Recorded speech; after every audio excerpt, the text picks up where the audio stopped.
Aujourd'hui, on parle de Tout homme est une nuit, le dernier roman de Lydie Salvert, publié aux éditions du Seuil et en format poche chez Point.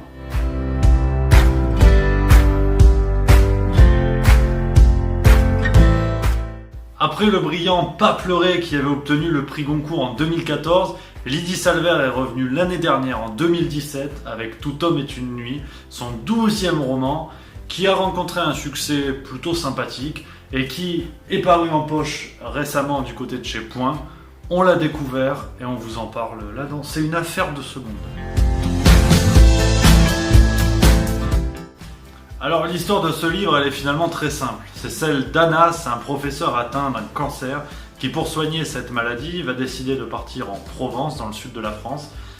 Et il va très vite être au contact des habitants d'un petit village proche de la ville de Barogne, et notamment des habitants, les fameux Dédé ou encore Émile, fervents buveurs du café des sports de ce petit village. Et de fil en aiguille, on va vivre la confrontation, que dire, le choc des cultures entre des personnages que tout oppose visiblement. Ça, on va en parler après, mais apparemment, ça les oppose pas mal.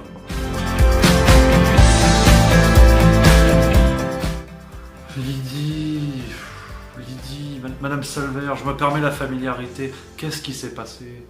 Pas pleurer, on avait beaucoup aimé, c'était très bien. Mais là, Tout homme est une nuit, changement d'ambiance. Dans ce livre, celle qui a gagné le Goncourt en 2014, donc c'est sérieux, c'est du poids lourd. Se risque à parler du rejet de l'autre et du racisme en province. Pire, en Provence. Ça s'additionne.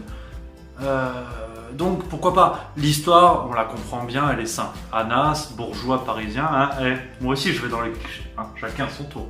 J'en ai pas fait un livre. Bourgeois parisien descend dans le sud de la France pour soigner un cancer et se confronte aux habitants d'un petit village situé non loin de la ville de Barogne. Alors on ne sait pas trop exactement où elle est en Provence. Bref, hein, on n'est pas là pour parler géographie. Mais en tout cas voilà. Donc il y a vraiment un choc des cultures, un choc des civilisations quasiment. Entre voilà, des habitants d'un tout petit village qui sont habitués à leur confort, qui sont habitués à tout ça, et qui vont rejeter celui qu'on appelle l'étranger. Tiens, clin d'œil très appuyé à un autre livre un peu connu. Bon, pourquoi pas. La forme, je laisse vraiment libre à chacun de la découvrir. Allez-y, parce que personnellement, moi j'ai pas aimé le livre, mais je vous encourage à y aller. On sera sûrement pas d'accord. Mais toujours est-il que... non, il y a beaucoup de banalités, il y a beaucoup de généralités. Le provincial est alcoolique, violent, sexiste, homophobe. On a déjà entendu tout ça. Édouard Louis l'avait déjà fait. Pourquoi faut le... Il n'y a pas besoin. Et Lydie, tu l'as refait. Voilà, t'as refait la bêtise. Je dis pas que ça n'existe pas. Attention, on est sérieux. Je dis pas que ça n'existe pas. Mais simplement de le répéter, roman après roman, émission télé après émission télé, débat après débat, ça n'en devient pas plus vrai. Et ce qui me fait peur dans la littérature aujourd'hui, du moins dans une certaine frange de la littérature, c'est de tenter d'expliquer d'où émane le racisme, d'où émane la violence, d'où émanent tous ces mots-là. Un mot, t'as compris, un jeu de mots, parce qu'on est aussi là pour rigoler. Mais le vrai problème, c'est que si on veut faire ça, et après tout, oui, il faut, c'est important. Il y a du racisme en province, comme il y en a à Paris, comme il y en a dans les banlieues, comme il y en a dans les grandes villes, comme il y en a dans les autres pays. Il faut en parler, absolument. Mais si on veut le faire, je pense très sincèrement qu'il faut le faire avec le maximum de précision et d'éviter les généralités faciles offertes par le roman, par la fiction.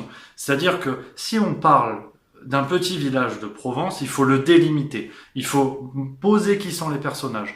Que lorsque le lecteur se trouve face au livre, il sait exactement qu'est-ce qui se passe sous ses yeux. Et aucune porte n'est ouverte pour qu'il puisse se dire « Ah bon, ça se passe dans ce petit village, mais ça se passerait dans plein d'autres. » Parce qu'à partir de là, on est dans la généralité facile, et dans ce cas-là, on peut dire « Bon, bah tous les villages de province sont racistes, tous les villageois de province sont racistes, violents, etc. » C'est vraiment le vrai... C'est le problème de ce livre. Ah non, vraiment, je suis un peu chafouin, là. Tout homme est une nuit, je suis un peu chafouin, parce que j'aime bien Lydie Salvert, mais je trouve ça... pour ce livre et pour d'autres, je trouve ça dommage de toujours parler de la même chose et toujours avec ce sens de la généralisation un peu bidon, autant le dire tout de suite. Surtout que l'auteur met dans la bouche d'un de ses personnages une phrase qui est quand même assez intéressante, page 82, où un des personnages dit « Ces Parisiens, c'est tous les mêmes ». On peut reprocher aux provinciaux de faire des généralités, de dire des bêtises comme ça. Et du coup, ce roman, c'est la même chose. Bon. Mais c'est pas grave, c'est pas grave. Faut quand même se dire que malheureusement, si Camus avait voulu rater l'étranger et parler aussi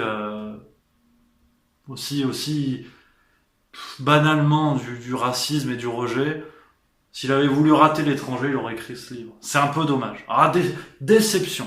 Déception. Mais bon, c'est pas grave, on va retrouver le sourire. Il y aura d'autres livres. Il y a eu des livres super. Il y a eu Le Malheur du Bas. Inès Bayard. Ça, c'est très bien. Ça, c'est très, très, très bien. À part très, il n'y a pas d'autre mot. C'est très bien. Et puis, surtout, c'est pas grave. On va retrouver le sourire. La banane.